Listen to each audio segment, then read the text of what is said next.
السلام عليكم ورحمة الله وبركاته. kusoo dhawaada qaybteen labaad filinkeena. qaybteen hore waxay noo mareysay asigoo mindi soo qaatay markuu arkeen labadooda isla jeefaan. markuu mindida soo qaatay kadib wuxuu isdhahayaa dil, laakiin go'aankaas wuu ka laabanaya banaanka yoona aadaya.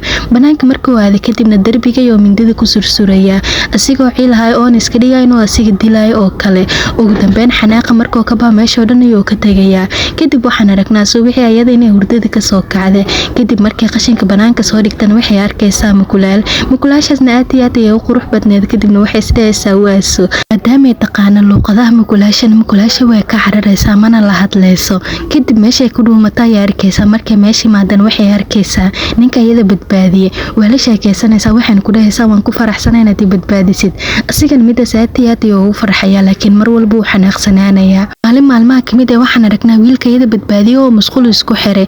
laba wiil ayaan musqush soo galaa waxayna maqlayaan dhawaaqa mukulaasha. waxaan aragnaa ninkaaniitiinoo korkiis isbedelaya oo duf badan kasoo baxayso. kadib wiilasha waxay arkayaan dufka mukulaasha markay arkaan asiga wuu isku naxayaa dubka ayuuna soo qabsanayaa. kadib asiga wuxuu isticmaalayaa maado duftoo dhan ka baabiinayso. ayadayaan meesha imaanaysa wiilashayana waxay weydiinaysaa wax ku dhacay. ayagan waxay u sheegayaan mukulaal inay meesha joogto. ayadan iskooba ayay soo qaadanaysa waxayna ku dhahaysaa aniga yaa burinaayo. kadib markay meesha maado waxay arkaysaa wiilka iyada badbaadiyay. waxayna ku dhahaysaa sidee halkan ku yimaada mukulaashaawe. asigan wuxuu ku dhahayaa aniga yaa buriyay. kadib wuxuu isdhahayaa canka madow ka saaran ka tir laakiin ayada way diidaysaa. ugu dambeyn meesha ay ka wada tagayaan. haweenkii way isla kulmayaan xabaarayaan isla sheekaysanayaan. kadib waxaan aragnaa saaxiibkeeda oo mukulaalo cunto siinayaan. ayadan waxay ku dhahaysaa macsalaama asiga ayaan aadayaa. kadib asiga ayay ka nixinaysaa xabaaraya meesha ku wada sheekaysanayaan. asigan markuu arka aad iyo aad ayuu u xanaaqayaa. maalin kale ayada oo imaada meesha dharka lagu dhaqay ay arkaysaa. kadib waxay ku dhahaysaa heestayaan kula dhageysanayaa. cabaarayaan hees la dhageysanayaan. asigan intay heesta dhageysanayaan ayada ayuu fiirinayay maadaama aad iyo aad u qurux badan tahay. kadib wuxuu niyeysanayaa asigoo gacanta ka haysto. maadaama uu gacanta ka haystaan aad ayuu u farxayaa laakiin wuxuu ogaanayaa wax walba inay raya yihiin. kadib wuu qoslayaa ayada ayuuna fiirinaa wuxuuna isdhahayaa gacanta ka qabso laakiin ayada dhegtiisa ayay u bixinaysaa. waxayna ku dhahaysaa igaraal naqa maxaa kaa qaldanne.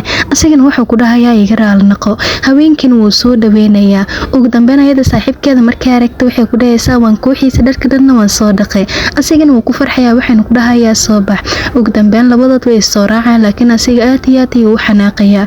wuxuuna go'aan ku qaadanayaa saaxiibkeeda inuu dilo. markuu dilana ee labadood isku soo dhawaan karaan.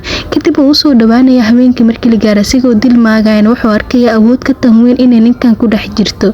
aad ayuuna u naxayaa. waxaan aragnaa ayada inay hurdada kasoo kacday. asigoo isdhahaya mar kale ku dayna ayada yaa meesha imaanayso. kadib mukulaalayo iska dhigaya wuxuuna galayaa kursiga hoostiisa. ayadan way usoo dhawaanaysaa kadibna waxay u daboolaysaa go'iisa. asigana aad iyo aad ayuu u baqayaa hoos ayuuna kusii dhuumanayaa. go' ayay u daboolaysaa kadibna madax ayay u salaaxaysaa. ugu dambeyn meesha ayay kasoo tegaysaa. asigana wuu fiirinaya ilaa meesha ay ka tegayso. haween kale maadaama uu dilka asiga oo ka fashilma markaan wuxuu isku dayayaa meesha qashinka asigoo joogay inuu dilo. wuxuuna kusoo ridayaa dhoob. ayadan markay aragta asiga ayay ka badbaadinaysaa. kadib ayada ayaa lugta ugu dhacaya aad ayayna u qaylinaysaa. asigan midaas wuu ku xumaanaya meesha dhan ayuuna kasoo qaadayaa. maalinta kale gurigeeda ayuu imaanaya wuxuuna ku dhahayaa labadeen inaan israacna ayaan rabnaa. asigan wuxuu dhahayaa waan u wacayaa. ayadan markay aragta waxay ku dhahaysaa waan soo deginayaa wax yar isug. ayada intay dharka iska soo bedelaysan labadooda way iskurkuurayaan sida laba qofood oo isnacab camal. ugu dambeyn ayada ayaa soo deginaysa kadib asiga wuu soo qaadayaa wuxuuna ku fadhiisanayaa mootadiisa. asigan lugta ayuu u toosinayaa maadaama lugta xanuunaysan wuxuu diiday inuu dhaawac soo gaaro wuxuuna u xirayaa koofidiisa. haweenkiina markay soo dhamaystaan ciyaarahii waxay ku maqnaayeen guriga ayuu keenayaa. asigoo isdhahaya dhexda ka qaw sida u qaadina asiga ayaa u diidaa wuxuuna ku dhahayaa aniga ayaa samayn karo. kadib asiga ayaa wax walba u sameynaya labadoodna way iskurkuurayaan oo qofba qofka kale iyo xanaaq u muujinaya. ayadan midaas way la yaabaysaa waxayna isdhahaysaa labadooda maxaa ka qaldan. haween kale hab ayay siinaysaa waxayna ku dhahaysaa ii soo dhawow mar wanaad iga fogaatid. asigan si kadis ayuu u shiminayaa. maskiinkii kalen mukulaal ayuu isku bedelayaa si xun ayuuna u fiirinayaa. wuxuuna ka xanaaqayaa shumiskoo shumiye. ugu dambeyn haweenkii markay ayada seexata nalka ayuu kasoo daminaya wuuna kasoo tegayaa. asigoo cashir iska diyaarsanaya ayaa waxaan aragnaa inuu soo galay ninkii kale. ayada ayuuna afka sharooto oo xirayaa meel ayuuna ku xirxirayaa. wuxuuna ku dhahayaa ma soo bixi kartid. ugu dambeyn asiga banaanka ayuu usoo baxayaa intay ayada xirxiran tahay. kadib maskiinkii kale oo meesha cashiro ku diyaarsanaya ayuu u tegayaa. si kadis ayuuna ugu boodaya wuxuuna usoo baxsanayaa mindi laakiin asiga wuu iska celinayaa inta tabartiisa ahna wuu wuu iska difaacayaa. Run ahaantii dagaal weyn ayaa dhexmaray labadood, wayna isku kor fadhiisanayaan, si xun ayayna isku garaacayaan. asigoo dil raban waxaa soo baxaysa gabadh, waxayna ku dhahaysaa maxaa sameynaysaa. Intoo gabadha fiirinayna feerayo ku dhufanaya, gabadhan waxay ku dhahaysaa banaanka u bax, naga tag ayaan ku dhahna ayay ku dhahaysaa. ugu dambeyn asigoo xanaaqsanaya meesha ka soo baxaya, maskiinka dhaawac gaarayna waxay keenaysaa isbitaal ayadana ka taxdirayso. ugu dambeyn wiilka kale ayaa isbitaalka imaanaya, iyadan si xun ayay u garaacaysaa, waxayna ku dhahaysaa naga fogow. kadib waxaan aragnaa asiga inuu ku dhahayo iska dhaaf. markaas kadib asiga wuxuu ku dhahayaa igraal naqa dambana uma naqanayo xayawaan oo kale. muddo kadib markuu asiga caafimaaday, labadood way isku soo dhawaanaya. asigana wuxuu u sheegaya inuu aad iyo aad u jecel yahay, aydan jecelkiisa way ka aqbalaysaa. kadibna meesha ayuu ku shuminayaa. ugu dambeyn banaanka ay soo wada baxaan, ayadan cabitaan ayay iska cabaysay. kadibna wuxuu ku dhahayaa miya aqbalaysaa haddaan ku dhaho waan ku guursanayaa. ayadan indhaha ayay taataagaysaa, kadibna cabitaankii cabaysa ayuu afka saaranayaa. ayadan way fiirinaysaa, waxayna la yaabaysaa sida uu dhaqmaayo. kadib meesha ayuu uga tegayaa. ugu dambeyn iyadoo iska fikiraysa uu soo laabanaya, wuuna shuminayaa. maalin kale wuxuu arkayaa inay mukulaal naqad, wuxuuna ku dhahayaa waan baxayaa, waan soo laabanayaa. kadib wuu salsalaaxa, wuxuuna ku dhahayaa nabad ku joog.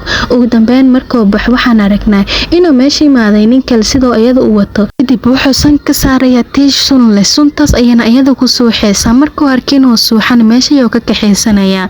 agtarka markuu kusoo laabto gurigan wuxuu ogaanaya inaysan iyada joogin. aad ayuu ugu dhawaaqaya, wuuna raadinayaa laakiin ma arkaayo. habeenkii markii la gaarinaya uu imaanaya, madax ayuuna wax ugu dhufanaya. kadib wuu xirxiraya, wuxuuna ku dhahayaa awoodda gabadhan ku jirta dhan waan la wareegayaa, ayada ayaana isticmaalayaa. wiilka kalena wuxuu ogaanaya inay guriga ka maqan yihiin, wuxuuna raadinayaa labadooda. sheerka mukulaasha maadaama aad iyo aad u dheeryahayna wuu soo helayaa. kadib asigoo mukulaalayo digtoorku boodaya, si xun ayuuna u qaniinayaa. digtoorkan wuu la yaabayaa maadaama uu asiga kusoo booday. wiilkan wuxuu la yaabayaa mukulaashan asiga rifaysa, kadibna xerigayuu iska sii furayaa. kadib digtoorka asiga wuu kaltuurayaa, isku markiina wuxuu naqanayaa nin caadi ah. wiilkan aad iyo aad ayuu u naxaya, wuxuuna ku dhahayaa kan bini'aadan sooma ahayn.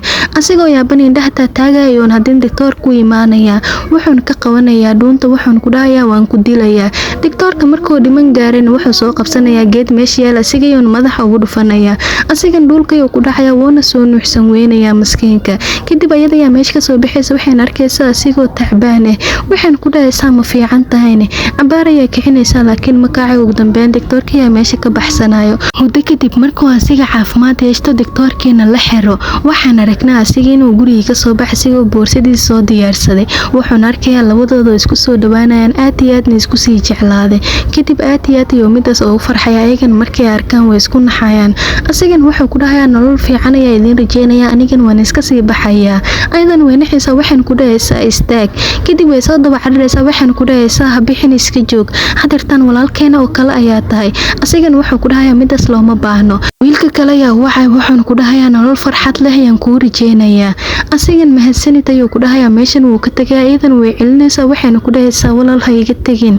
laakiin asiga ayaa celinaa, wuxuuna ku dhahayaa iska daa, go-aanka asiga ayaa gaaray. ugu dambeyn siduu usii socday wuu istaagayaa, wuxuuna fiirinayaa xidigaha. xidig ayaana asiga keligiis u nuureyso. intaas kadib filinkeena quruxda badnaa halkaan ayuu ku dhammaaday. muuqaalkan dhakaasha leeg noo saar, subscribe noo taawo, gambaleelkana furo. aadaad u mahadsan tahay.